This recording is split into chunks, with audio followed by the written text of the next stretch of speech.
About 2,500 years ago, the ancient Chinese searched for the elixir of immortality. And there was a story that now and again off the coast of China, an island would appear. And up from the island emerged a mountain. And in the peaks of the mountain, there were clouds and temples and other buildings. And this is where the immortals lived. Now, some emperors in China, some real emperors, commissioned sailors to find that island, to go to it and to retrieve from it the elixir of immortality. But every time they attempted to do so, they crashed and died at sea. So the elixir was never found. And yet the island would disappear and reappear again off the coast, somewhere shrouded in mist. This happened for hundreds of years. It was associated eventually with the Taoist philosophy. Now, Taoism was one of the great philosophies of China. The Taoists also had an emphasis on the search for immortality, although often they meant something different than physical immortality. Taoism also influenced the arts in China quite deeply. Chinese painting, Chinese calligraphy, Chinese poetry, even Chinese dance were all influenced by Taoism. Now, Taoism was a religion as well as a philosophy. It was based in the villages of China. But it had a tremendous impact among the intelligentsia, the intellectuals, and the artistic elite of China. Chinese landscape artists in particular were influenced by Taoism. We're sitting here inside a temple, in the mountains, in the clouds, on the island of Penglai. Penglai. They never found it, and yet here it is.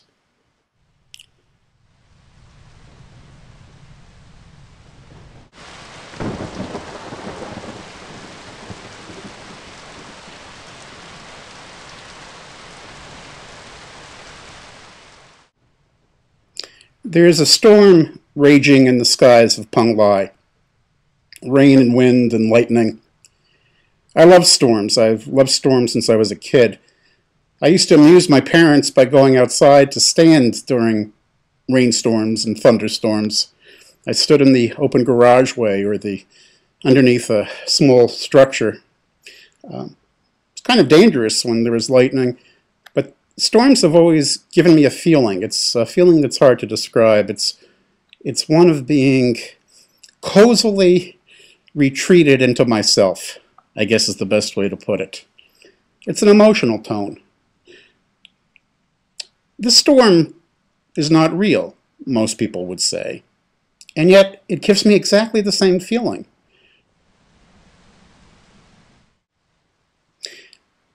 The fellow over on my right is Lao Tzu. Now, Lao Tzu was the founder of Taoist philosophy.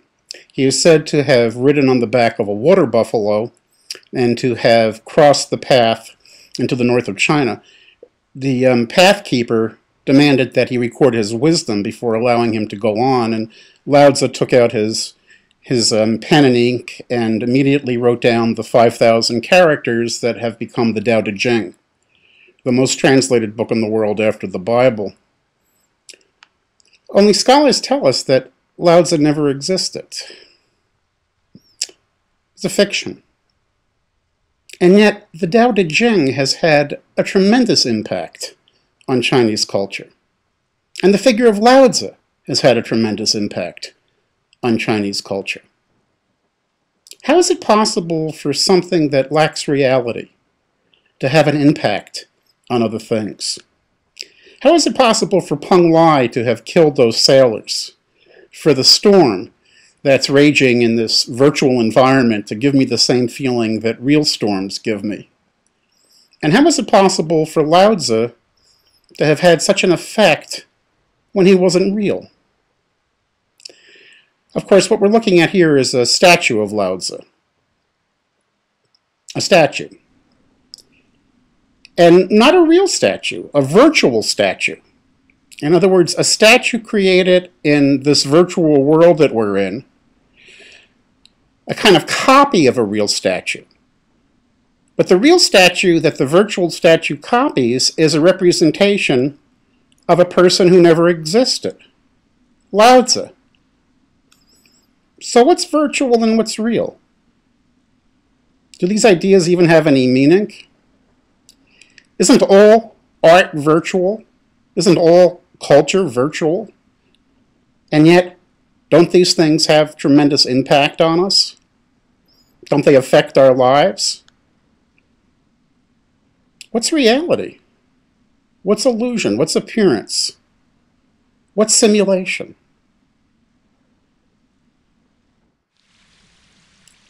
That was an exhausting thought. I'm going to relax a little bit by floating in the sky for a while.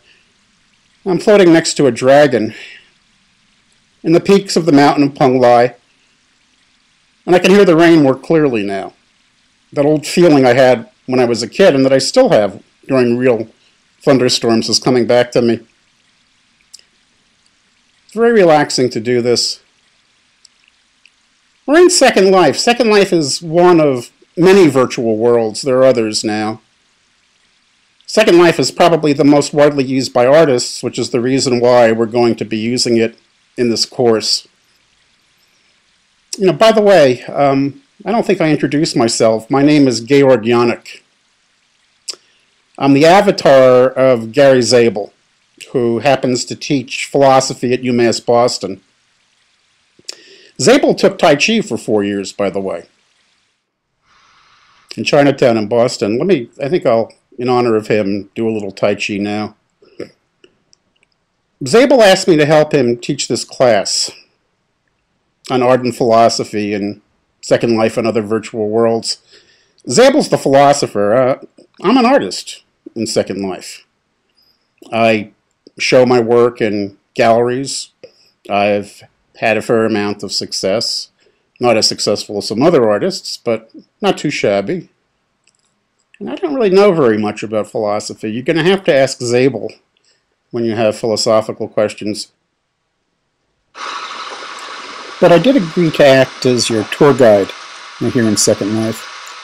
And actually on February 2nd and February 4th, we're going to meet inside this environment. And I'm going to take you on a tour of the Museum of Virtual Art on the island of New Caerleon. You can find instructions on how to get an account in Second Life and how to meet me at the proper place in the first session on our Blackboard site. It's not very difficult to do.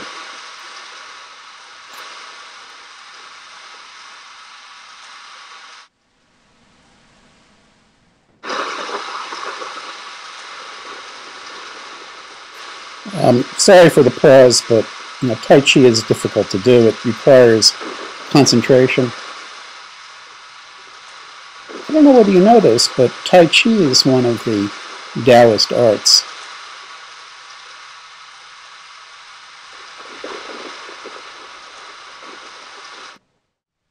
Well, philosophers seem to like to work.